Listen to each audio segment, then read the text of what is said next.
തേഷോം ജ്ഞാനി നിത്യയുക്ത ഏകഭക്തിർവിശിഷ്യത്തെ പ്രിയോ ഹി ജ്ഞാനിനോത്യർത്ഥം അഹം സച മമ പ്രിയ. ഓം നമഃ ശിവായ. ഞാൻ പത്മജാരുണിപ്പാൻ.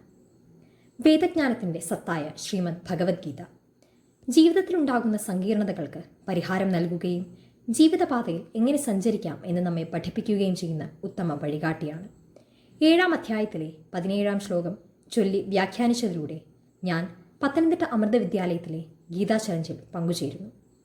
ദുരിതത്തിലോ ലൗകിക നേട്ടങ്ങൾക്ക് വേണ്ടിയോ ജിജ്ഞാസ കൊണ്ടോ ദൈവത്തെ അന്വേഷിക്കുന്നവർക്ക് നിസ്വാർത്ഥ ഭക്തി ഇനിയും ഉണ്ടായിട്ടില്ലെന്ന് ഭഗവാൻ ഈ ശ്ലോകത്തിൽ വിശദമാക്കുന്നു. ദുഃഖിതർ, ജിജ്ഞാസുക്കൾ, ധനാഢ്യർ, ജ്ഞാനികൾ എന്നിങ്ങനെ 4 വിഭാഗത്തിൽപ്പെട്ട ജനങ്ങളാണ് ഭഗവാനെ പൂജിക്കുന്നത്. ഭഗവാന്റെ ഭക്തന്മാരിൽ ഏറ്റവും ഉന്നതൻ ജ്ഞാനിയാണ്.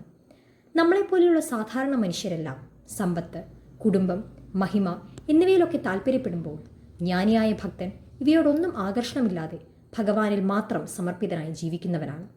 ഭഗവാനും ജ്ഞാനിയുമായി ഉണ്ടാകുന്ന ബന്ധം ശാശ്വതമാണ്. പ്രാപ്തിയല്ലാതെ മറ്റൊരു ചിന്തയും അദ്ദേഹത്തിന് ഇല്ല. ഭഗവാനും ഭക്തനും തമ്മിലുള്ള ബന്ധത്തിൻ്റെ അടുപ്പമാണ് ഈ ശ്ലോകത്തിൽ ഭഗവാൻ ശ്രീകൃഷ്ണൻ അർജുനന് പറഞ്ഞു മനസ്സിലാക്കി കൊടുക്കുന്നത്. നാം സ്ഥിതി ചെയ്യുന്ന ലോകം മനുഷ്യനും ദൈവത്തിനും ഇടയിൽ നിലകൊള്ളുന്നതാണ്. യാത്ര ചെയ്യുന്ന വഴിയിൽ തടസ്സങ്ങളുണ്ടെങ്കിലും അതെല്ലാം മാറ്റി നാം യാത്ര സുഗമമാക്കുന്നത് പോലെ ഞാൻ തൻ്റെ വഴിയിലെ എല്ലാ തടസ്സങ്ങളെയും നീക്കി ഭഗവാന്റെ അടുത്തെത്താൻ ശ്രമിക്കുന്നു.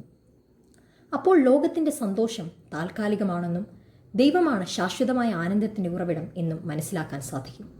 ആത്മസമർപ്പണത്തോടെ നിസ്വാർത്ഥമായ ഭക്തിയിൽ സ്ഥിതി ചെയ്യുന്ന ഭഗവാൻ വേണ്ടി സ്വയം സമർപ്പിക്കാൻ തയ്യാറാകുന്ന ഇത്തരം ഭക്തന്മാരാണ് ഭഗവാന്റെ പ്രിയപ്പെട്ടവരാകുന്നത്.